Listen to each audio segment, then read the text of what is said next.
Just a few minutes, Dick Morris will join us to explain what the political fallout for this will be for Senator Obama. But joining us first is our old friend, the Reverend Joseph Lowery, who's now the chairman of the Georgia Coalition of the People's Agenda. Reverend Lowery, I know you missed me in Atlanta. How are you? Oh, of course I miss you. I'm fine, thanks. And John, how are you? I'm good, my friend. Thank you very much. What do you think of what you heard from Reverend Wright? Well, Reverend Wright's an eloquent speaker. He's a scholar and a good preacher. It doesn't really matter what I think about him. He's not a candidate.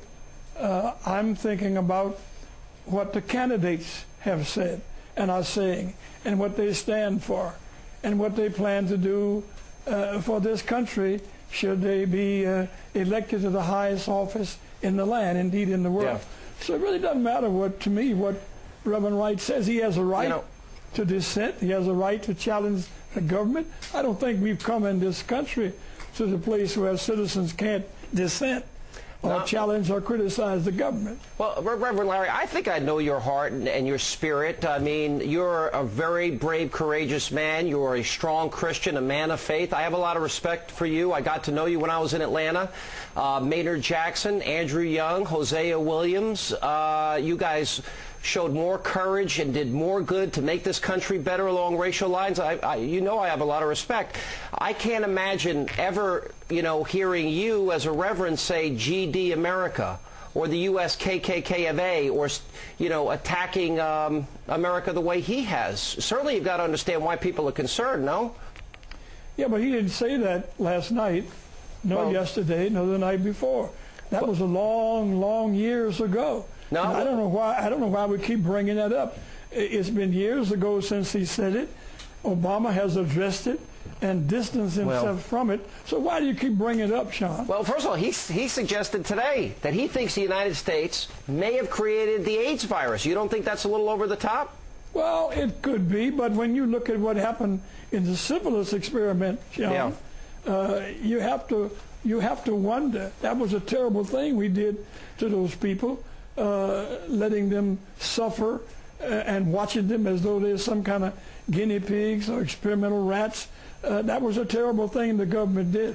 All right, let me ask you this, because the question, I think, for Barack Obama is honesty and responsibility. Do you believe he's being honest? Now, I watched the Reverend today, and I don't think that Reverend Wright could give a speech without being incendiary.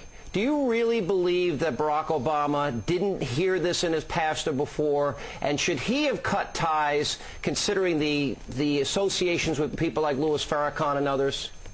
Well, there again, guilt by association, I think, is something this country has turned its back on and has condemned time and time again. And I certainly don't think we ought to embrace it now. Reverend Wright is an eloquent speaker. He's a pastor. He's not a candidate for office. He's free to preach the gospel. He's free to dissent, to criticize public policy promulgated by our government. I've been accused of the same thing, Sean. As a matter of fact, not by me. You have accused me of hey, Reverend, criticizing the government. It's Alan Combs. Good to have you back on our show. I was looking today over some of the things Martin Luther King said over the years. Martin Luther King said he called America the greatest purveyor of violence in the world today.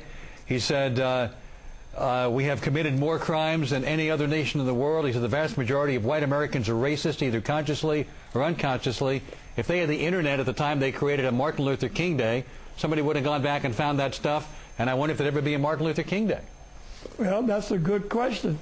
I also heard him say at the funeral of the 4 little girls who were bummed to death in Sunday school in Birmingham that it wasn't just the bums that killed them, it was the hatred of the thugs and those who were guilty, those terrorists, and public policy that helped kill them. So we have a history of dissent in this country, and I think it's a healthy thing, and I don't think we ought to try to destroy it.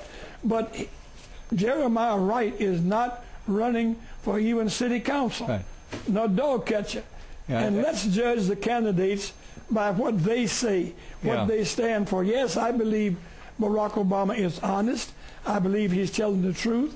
I heard Reverend Wright say he didn't discuss politics with Barack. He discussed spiritual things. So, yes, I believe him. And there's no evidence that Barack Obama subscribes to any of the theories of Reverend Wright that have been deemed controversial. I haven't seen that linkage.